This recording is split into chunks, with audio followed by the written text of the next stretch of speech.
بسم اللہ الرحمن الرحیم۔ السلام علیکم۔ یا ایھا الذین آمنوا آمنوا باللہ، اے وہ لوگو جو ایمان لا چکے ہو، ایمان لاؤ اللہ پر۔ ہم دنیا کی طرف آنکھ اٹھا کر دیکھتے ہیں تو بڑے بڑے گھر، چلتی پھرتی گاڑیاں، ریل اور موٹر، قسم قسم کے کپڑے، بڑی اور چھوٹی مشینیں اور ان کے سوا بہت سی چیزیں نظر آتی ہیں۔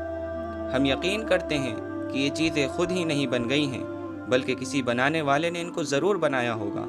اسی طرح ساری دنیا پر غور کرنے سے معلوم ہوتا ہے کہ جب یہ معمولی چیزیں کسی کے بنائے بغیر نہیں بن گئیں تو یہ زمین اور آسمان، پہاڑ، چاند، سورج، ستارے، سرسبز گھاس، رنگ رنگ کے پھول، طرح طرح کے جانور، بہتے ہوئے دریا اور سمندر کیا کسی بنانے والے کے بغیر بن گئے؟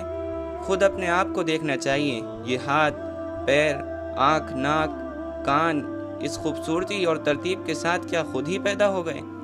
جاڑے، گرمی اور برسات کا اپنے اپنے وقت سے آنا اور جانا، دن کے بعد رات اور رات کے بعد دن کا نکلنا کیا کسی قاعدے اور انتظام کے بغیر ہیں؟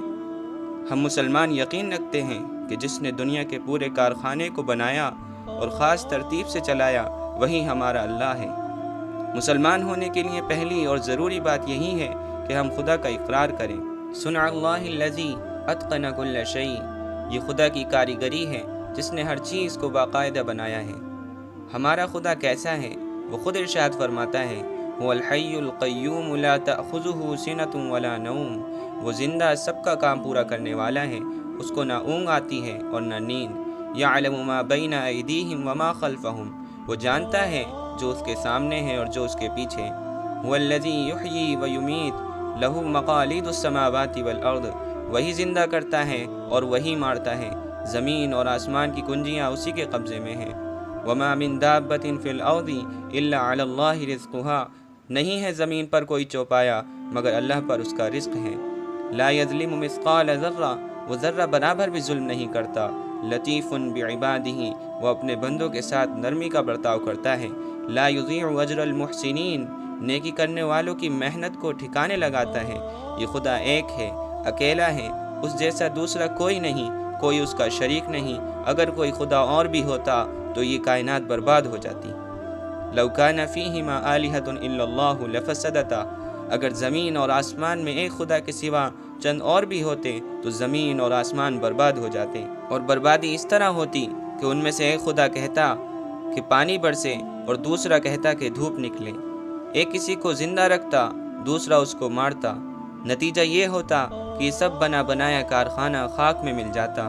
لیکن ہم دیکھتے ہیں کہ ایسا نہیں ہے، تو معلوم ہوا کہ خدا ایک ہی ہے۔ جو لوگ اس خدا کو چھوڑ کر دوسروں کو پوجتے ہیں، اینٹ، پتھر، لکڑی، درخت، دریا اور جانور کو خدا بناتے ہیں، ان میں سے کسی میں خدائی کی شان نہیں ہے۔ نہ وہ کسی کو مار سکتے ہیں اور نہ کسی کو زندگی دے سکتے ہیں، نہ کسی بیمار کو تندرست کر سکتے ہیں اور نہ کسی کو کچھ دے سکتے ہیں، بلکہ یہ سب ہمارے ہی ہاتھ کے بنائے ہوئے ہیں۔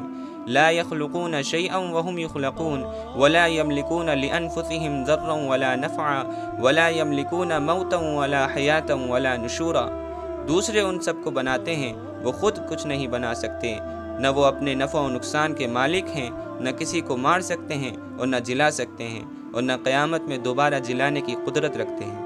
ان سب کا تو حال یہ ہے کہ اللہ تبارک و تعالی قرآن مجید میں ارشاد فرماتا ہے، وَإِن يَسْلُبْهُمُ الذُّبَابُ شَيْئًا لَا يَسْتَنْقِذُوهُ مِنْهُ، اگر مکھی ان سے کوئی چیز چھین لے تو وہ اس سے واپس نہیں لے سکتے۔ دوستو، ان سب چیزوں کے باوجود اگر ہم اسے خدا کو چھوڑ کر، جس نے اس پوری کائنات کو اکیلے سنبھالا ہوا ہے، ان پتھروں اور ان درختوں کی عبادت کریں جو اپنے اوپر سے ایک مکھی تک کو ہٹانے کی قدرت نہیں رکھتے، یہ تو بہت بڑی بیوقوفی کی بات ہے۔ ان سب باتوں کو سن کر ایک عقل سلیم رکھنے والا شخص اس بات سے انکار نہیں کر سکتا کہ اس پوری کائنات کو بنانے والا خدا صرف ایک ہے، اور اس خدا کا نام اللہ ہے۔ تمام چیزوں پر اسی کی بادشاہت ہے، وہی قیامت کے دن کا مالک ہے، تمام تعریفیں اسی کے لیے ہیں، اور وہ ہر چیز پر قدرت رکھتا ہے۔ تو دوستو، امید ہے کہ آپ کو میری بات سمجھ میں آئی ہوگی اور آپ کو یہ ویڈیو پسند آئی ہوگی۔ اگر آپ کو یہ ویڈیو پسند آئی تو اس کو لائک اور شیئر کریں، اور میرے چینل کو ضرور سبسکرائب کریں تاکہ میری آگے آنے والی ویڈیوز آپ تک سب سے پہلے پہنچیں۔ السلام علیکم ورحمۃ اللہ وبرکاتہ۔